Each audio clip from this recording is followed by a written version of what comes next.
first thing we have to do is to stop the noise.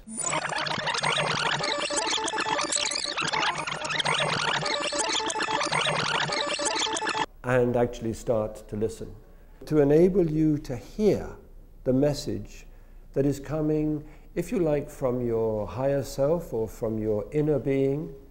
Dr. Bach says, from your soul, that which speaks to you about the potential, the opportunity to change.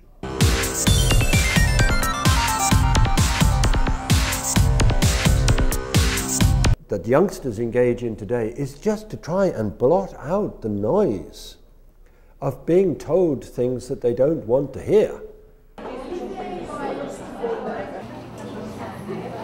The integrity and the structure of their life systems, rather than their belief systems, the way that they were living their life started to disintegrate. And that's where the disease comes in.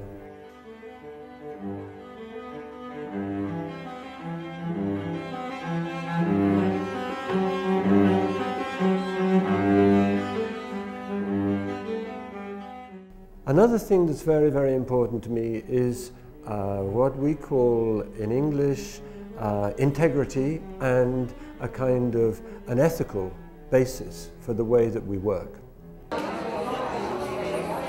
Of how the Bach flower remedies are made and how we make the remedies, and in fact every part of the process, that we should know what we're doing and not have any kind of mystery or mystique involved.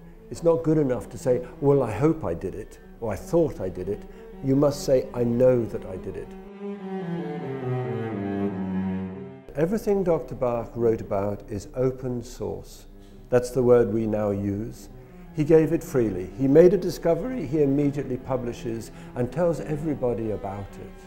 Sejam todos muito bem-vindos. É uma delícia ter todos vocês aqui. You can't really begin to understand the process of illness and disease without having some sense of who am I? How did I get sick and how may I become well?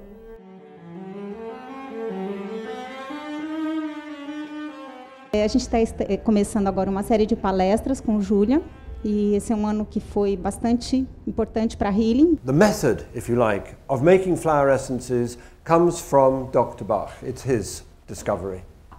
I'm sure many of you know the story of his life. How he trained as a medical doctor, how in 1917 he developed cancer, and he was operated on, he had surgery, and was given 6 months to live. Well, he lived another 19 years. And the rest of the process for him in his career, if we can call it that, but his life story, was his attempt to understand his own process of health and well-being.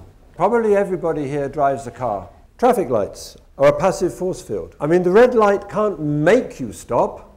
It just says, look, probably it would be better if you stopped. Now, passive force fields are absolutely everywhere all the time. We see so many of them that we don't even think about it. He says, take a thin glass bowl, and that's where the process begins. I'm now going to go on and talk to you with some detail about how this is done, or at least how I do it, because many people have different ideas. But I try as far as I can to follow exactly the original directions of Dr. Edward Bach.